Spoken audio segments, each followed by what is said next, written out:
Hello friends, ನಿಮ್ಮೆಲ್ಲರಿಗೂ Leela's recipes and tips ಚಾನಲ್ಗೆ ಸ್ವಾಗತ. ನಾನಿವತ್ತು ನಿಮಗೆಲ್ಲ ಯೂಸ್ ಆಗುವಂಥ ಒಂದಷ್ಟು ಟಿಪ್ಸ್ನ ನಾನಿಲ್ಲಿ ನಿಮ್ಮ ಹತ್ರ ಶೇರ್ ಮಾಡ್ತಾಯಿದ್ದೀನಿ.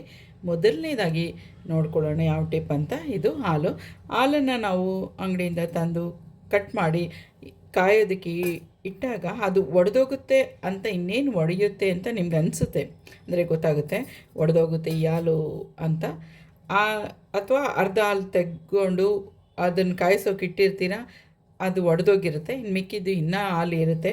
ಸೊ ಆ ಮಿಕ್ಕಿದ ಹಾಲನ್ನು ಒಡಿದಿರ ಯಾವ ರೀತಿ ನಾವು ನೋಡೋದು ಅಂತ ಈ ಒಂದು ಟಿಪ್ನ ನೋಡ್ಕೊಳ್ಳೋಣ. ನೋಡಿಲ್ಲಿ ನಾನು ಅಡುಗೆ ಸೋಡಾ ತೊಗೊಂಡಿದ್ದೀನಿ. ಇಷ್ಟು ಅಂದರೆ ನಿಮ್ಮ 2 ಬೆರಳಲ್ಲಿ ಎಷ್ಟು ಬರುತ್ತೋ ಅಷ್ಟು ಅಡುಗೆ ಸೋಡಾನ ಹೀಗೆ ಇದಕ್ಕೆ ಹಾಕ್ಬಿಟ್ಟು ಇದನ್ನು ಚೆನ್ನಾಗಿ ಈ ರೀತಿ ಮಿಕ್ಸ್ ಮಾಡಿ, ಅಡುಗೆ ಸೋಡಾನ ಹಾಕಿ ಅಲ್ಲ ಚೆನ್ನಾಗಿ ಮಿಕ್ಸ್ ಮಾಡಿಬಿಟ್ಟು ಇದನ್ನು ನೀವು ಕುದಿಯೋಕ್ಕೆ ಇಟ್ಟಾಗ ಅದು ಒಡೆಯೋದಿಲ್ಲ. ಇದು ಒಂದು ಒಳ್ಳೆಯ ಟಿಪ್ ಅಂತ ಹೇಳ್ಬೋದು. ಯಾಕಂದರೆ ಹಾಲು ಇಲ್ಲದಿದ್ದಾಗ ಸ್ವಲ್ಪನೇ ಹಾಲು ಇರುತ್ತೆ, ಕಾಫಿ ಮಾಡಲೇಬೇಕು ಅಂಥ ಟೈಮಲ್ಲಿ ಹಾಲು ಒಡೆದೋದ್ರೆ ಮತ್ತೆ ಸಿಗಲ್ಲ. ಸೊ ಅದನ್ನು ನಾವು ಟೀ, ಕಾಫಿ ಎಲ್ಲದಕ್ಕೂ ಯೂಸ್ ಮಾಡ್ಕೊಳ್ಬೋದು, ಹಾಲು ಒಡೆಯೋದಿಲ್ಲ. ಇದನ್ನು ಖಂಡಿತ ಯೂಸ್ ಮಾಡ್ಕೊಳ್ಳಿ ಫ್ರೆಂಡ್. ಸೆಕೆಂಡ್ ಟಿಪ್ ನೋಡೋಣ.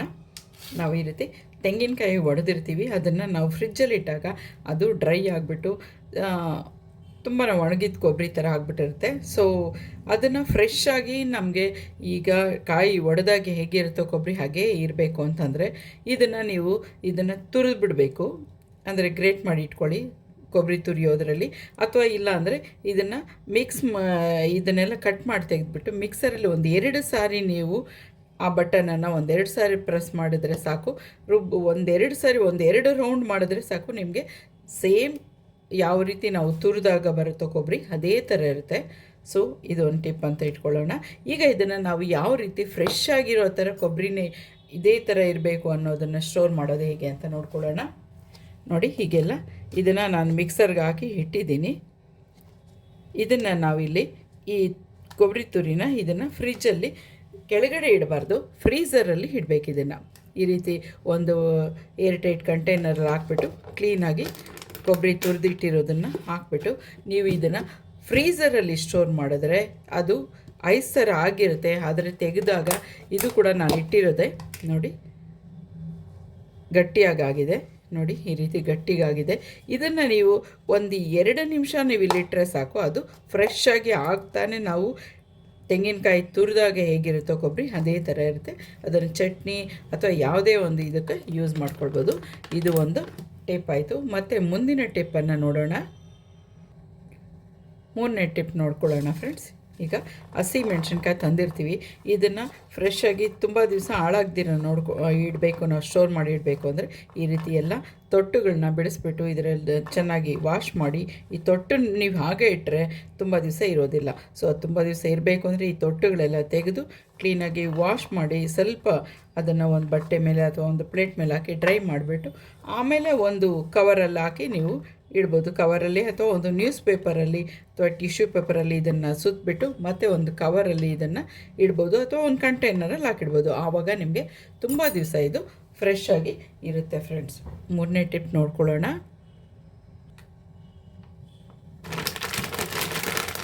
ನನಗೆ ಎಲ್ಲ ಅಡುಗೆಗಳಿಗೆ ಹಸಿ ಬಟಾಣಿ ಬೇಕು, ಅದು ಹಾಕಿದ್ರೇ ಒಂದಷ್ಟು ನನಗೆ ಟೇಸ್ಟ್ ಚೆನ್ನಾಗಿ ಬರುತ್ತೆ ಅಂತ. ಸೊ ಆಗ ಈ ಬಟಾಣಿ ಸಿಗದಿದ್ದಾಗ ನಾವು ಫ್ರೋಝನ್ ಬಟಾಣಿ ತರ್ಬೋದು. ಮಾಲ್ಗಳಲ್ಲಿ ಎಲ್ಲ ಕಡೆ ಸಿಗುತ್ತೆ. ಇದನ್ನು ತಂದು ನೀವು ಫ್ರೀಝರಲ್ಲಿ ಇಡಬೇಕಾಗುತ್ತೆ. ಫ್ರಿಜ್ಜಲ್ಲಿ ಕೆಳಗಡೆ ಇಡಬಾರ್ದು, ಫ್ರೀಝರಲ್ಲಿ ನೀವು ಸ್ಟೋರ್ ಮಾಡಿದಾಗ ಐಸ್ ಥರ ಆಗಿರುತ್ತೆ. ನೋಡಿ, ಇದು ಕೂಡ ಅಷ್ಟೇ ಗಟ್ಟಿಯಾಗಿ ಐಸ್ ಥರ ಆಗಿದೆ. ಇದನ್ನು ತೆಗೆದು ಒಂದು 5 ಮಿನಿಟ್ಸ್ ನೀವು ಹೊರಗಡೆ ಇಟ್ಟರೆ ಸಾಕು, ಮತ್ತು ಫ್ರೆಶ್ ಆಗಿ ಬಟಾಣಿ ಯಾವ ಥರ ಇರುತ್ತೆ ನಾವು ತಂದಾಗ ಅದೇ ಥರ ಆಗುತ್ತೆ. ಸೊ ಅದನ್ನು ನೀವು ಅಡುಗೆಗಳಿಗೆ ಯೂಸ್ ಮಾಡ್ಬೋದು. ಇದನ್ನು ಯಾವ ರೀತಿ ಫ್ರೋಝನ್ ಬಟಾಣಿ ಮಾಡೋದು ಅನ್ನೋದನ್ನು ಕೂಡ ನಾನು ಮತ್ತೆ ಇನ್ನೊಂದು ಸಾರಿ ನಿಮಗೆ ತೋರಿಸ್ತೇನೆ. ಅದು ನಾನು ಮಾಡಿರೋದು ಮುಗ್ದೋಗಿದ್ದರಿಂದ ಮತ್ತೆ ನಾನಿಲ್ಲಿ ಮಾಲಲ್ಲಿ ತೊಗೊಂಡು ಬಂದೆ. ಸೊ ಈ ರೀತಿ ಬಟಾಣಿ ಬೇಕು ಅಂದಾಗ ನೀವು ಮಾಲ್ಗೆ ಹೋದಾಗ ಒಂದು ತಂದು ಇಟ್ಕೊಂಡ್ರೆ ನಿಮ್ಗೆ ಒಂದು 3 ತಿಂಗಳು 6 ತಿಂಗಳಾದರೂ ಕೂಡ ಇದು ಏನೂ ಆಗೋದಿಲ್ಲ, ಕೆಡೋದಿಲ್ಲ. ಬಟ್ ಇದನ್ನು ಫ್ರೀಝರಲ್ಲಿ ನೀವು ಸ್ಟೋರ್ ಮಾಡಿ ಇಡಬೇಕಾಗತ್ತೆ ಫ್ರೆಂಡ್ಸ್. ಮತ್ತು ಇನ್ನೊಂದು ಟಿಪ್ ನೋಡೋಣ. ಚಪಾತಿ ಹೆಂಚು ಅಂದರೆ ಕಬ್ಬಿಣದ್ದು. ನಾನು ನಾನ್ ಸ್ಟಿಕ್ ಯೂಸ್ ಮಾಡೋದಿಲ್ಲ. ಈಗ ನಾನ್ ಸ್ಟಿಕ್ ಯೂಸ್ ಮಾಡಬಾರ್ದು ಅಂತಲೇ ತುಂಬ ಕಡೆ ಹೇಳ್ತಿದ್ದಾರೆ. ಅದು ಕೆಮಿಕಲ್, ಅದು ಬಿಸಿಯಾಗಿ ಒಂದು ಕಡೆ ಅದು ಸ್ವಲ್ಪ ನಿಮಗೆ ಡ್ಯಾಮೇಜ್ ಆದರೂ ಕೂಡ ಅದು ನಮ್ಮ ಬಾಡಿಗೆ ಎಫೆಕ್ಟ್ ಆಗುತ್ತೆ, ನಮ್ಮ ದೇಹಕ್ಕೆ ಒಂದಷ್ಟು ಕಾಯಿಲೆಗಳು ಬರುತ್ತೆ ಅಂತ ಹೇಳ್ತಿದ್ದಾರೆ. ಸೊ ಹೆಲ್ತ್ ಇಶ್ಯೂಸ್ ಇರುತ್ತೆ. ಹಾಗಾಗಿ ಹಳೇ ಕಾಲದ ಥರನೇ ಕಬ್ಬಿಣದ್ದು ಒಂದು ತವಾನ ನೀವು ಯೂಸ್ ಮಾಡೋದು ತುಂಬ ಒಳ್ಳೆಯದು. ಯಾಕೆಂದರೆ ನಮಗೆ ಐರನ್ ಕಂಟೆಂಟ್ ಬೇಕಾಗುತ್ತೆ ನಮಗೆ. ಸೊ ಇದು ನಾವು ಐರನ್ ಮುಂಚೆಯಿಂದ ಯೂಸ್ ಮಾಡ್ತಾಯಿದ್ವಿ, ಇದರಲ್ಲಿ ಯಾವುದೇ ಪ್ರಾಬ್ಲಮ್ ಇಲ್ಲ. ಬಟ್ ಏನು ಅಂದರೆ ಇದನ್ನು ದೋಸೆ ಅಂಟ್ಕೊಳ್ಳುತ್ತೆ ಇದರಲ್ಲಿ ಮಾಡಿದಾಗ ಅಂತ ಹೇಳ್ತಾರೆ. ಹಾಗೆ ಇದನ್ನು ಕ್ಲೀನ್ ಮಾಡೋದು ಕೂಡ ಕಷ್ಟ ಅಂತ. ಸೊ ಇದನ್ನು ಕ್ಲೀನ್ ಮಾಡೋದು ಹೇಗೆ ಅನ್ನೋದನ್ನು ಫಸ್ಟು ತಿಳ್ಕೊಳ್ಳೋಣ. ಈ ರೀತಿ ತವ ಇದ್ದಾಗ ಇದರ ಸುತ್ತು ನಾವು ಸ್ವಲ್ಪ ಒಂದು 2-3 ದಿವಸ ಯೂಸ್ ಮಾಡಿದ್ರೆ ಇಲ್ಲಿ ಗಲೀಜಾಗಿ ಕಟ್ಕೊಂಬಿಟ್ಟಂಗಾಗಿರುತ್ತೆ. ಆಗ ಇದನ್ನು ನೀವು ಸ್ಟವ್ ಮೇಲೆ ಇಡಬೇಕು.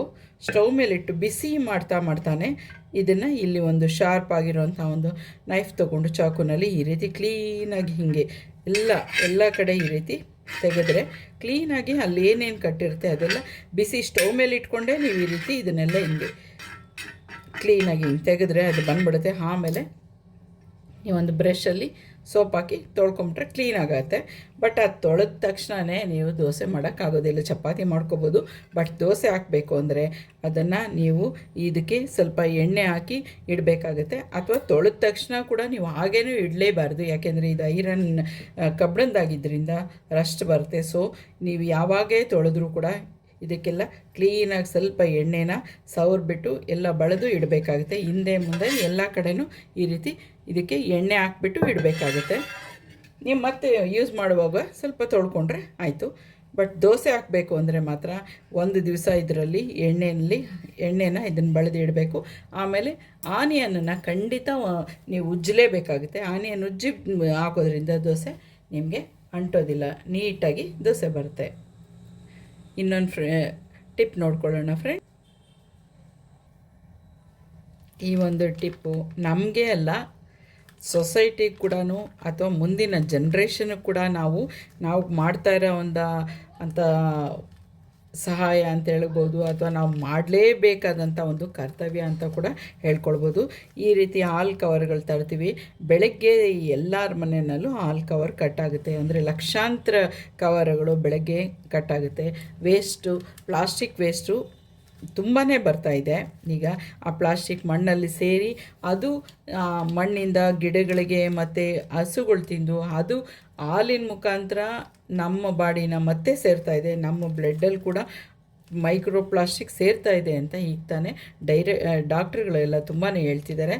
ಸೊ ಅದಕ್ಕಾಗಿ ನಾವು ಈ ಮೈಕ್ರೋ ಪ್ಲಾಸ್ಟಿಕ್ನ ನಾವು ಯಾವ ರೀತಿ ಅದನ್ನು ನಾವು ಅವಾಯ್ಡ್ ಮಾಡ್ಬೋದು ಅನ್ನೋದಕ್ಕೆ ಇದನ್ನು ನಾನು ಹೇಳ್ತಾ ಇದ್ದೀನಿ ನೋಡಿ.